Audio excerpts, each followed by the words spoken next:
Hello and welcome to Rosa Laura. If this is your first time visiting the channel, it's so lovely to meet you. And if you're returning, it's so wonderful to have you back. My name is Rosa. I'm a digital artist, and today I'm working on a very special piece of Maxim and Naf. Maxim and Naf are two characters from the Chains of Fortune 5th edition D&D campaign that I currently am participating in. I play Naf, and of course one of my friends plays Maxim. We're in a rather interesting predicament in the campaign in which we have an artifact in which all of the player characters' souls are contained, essentially. And we're slowly learning how to interface with this artifact and what's going on with it. The artifact is shattered, it's strewn into pieces all around the world, and the main conceit of the campaign is essentially going around the world, finding the pieces, putting it back together, and also being able to reassemble a bit of a mystery about it as we do so.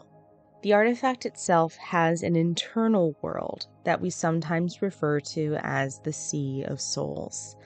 The Sea of Souls is made up of, presumably at this point, maybe hundreds of people who have been tethered to the artifact and in some way or another have become too tired or worn down or hopeless to pull themselves out anymore. They appear to the player characters as fragments of memory, feelings, fleeting emotions, and other such small but very vivid ideas, sometimes in dreams, sometimes in abilities. It's a hodgepodge of people. There is one particular denizen of the artifact who is special, and that is Captain Buckhollow. He's been able to keep himself together mostly through a sense of strong will and rage, but recently that sense of anger has been fading, and he himself has almost succumbed to a feeling of helplessness. Maxim and Naf, in a sort of last-ditch idea to try and get him to come out of the artifact or simply not to give up, went in on their own. Now, members of the crew, including Maxim, have been able to go into the artifact before with Buckhollow's guidance, him inside sort of drawing the soul of the individual in so that they could, in fact, interface with what was going on inside. But this time, it was only Maxim and Naf trying to make their way in on their own, and it was difficult. There were several failed attempts, pressing of wills, and eventually Naf was able to connect with the magical energy inside of the artifact, trying to convince all the fragments of people inside that if she and they were the same, and they were inside of the artifact, that surely the two of them were also inside the artifact, and something just hadn't been reconciled yet. The two of them were immediately sucked into the space and were plunged into the Sea of Souls.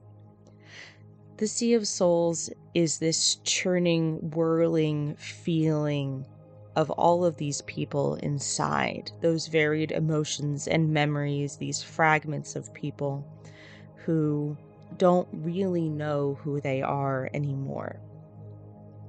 Maxim was able to regain his sense of self rather quickly, but it took Naf a little bit longer.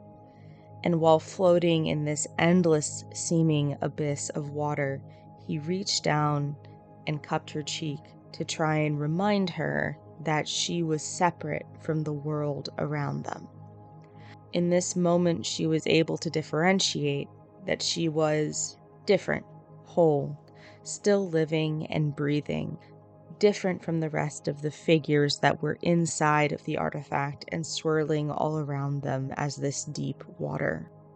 Maxim was able to awaken her to the reality that she was different, that she was whole, and then the two of them were able to make their way to the surface of the Sea of Souls together, where Buckhollow was waiting for them on an island.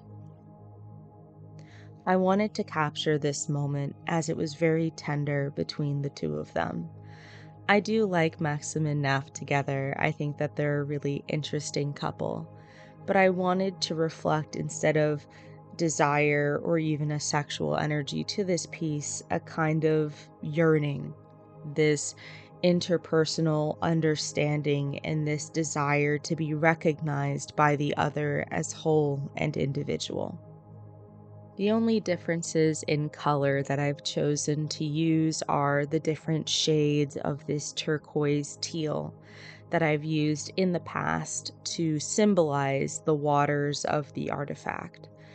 And the only difference in color at the end of the piece are Naf's golden eyes looking up at Maxim. It means a lot to have somebody on your side who's able to draw you out of a dark place, or to remind you of what's real and what isn't. These two have come a long way individually, but together it feels like they're a team that is unlikely, and yet they do compel me. There's a tenderness between them that is interesting. And even though there's a lot of teasing, especially from Naf to Maxim, there's been a steadfast loyalty between them that I think allowed for this moment to take place. When you're lost within yourself, you need someone there who recognizes who you are, what you are. And hopefully, when you feel that you are broken or absorbed by the world around you, they're able to draw you out and remind you of the individual that you are.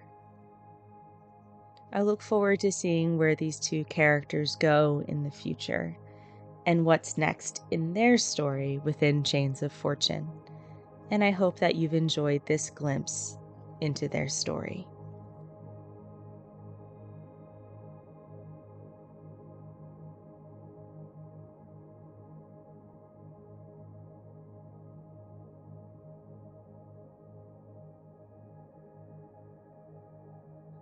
Thank you to my patrons who help me make art, especially Banjo, Confogoclips, Deator, and Fire Pit.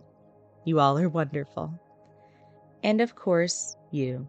Thank you so much for watching. Please hit like and subscribe. There will be another video on the screen for you to take a look at. And of course, if you like what I do, you can support me on Patreon. And remember, it's all going to be okay. See you next time.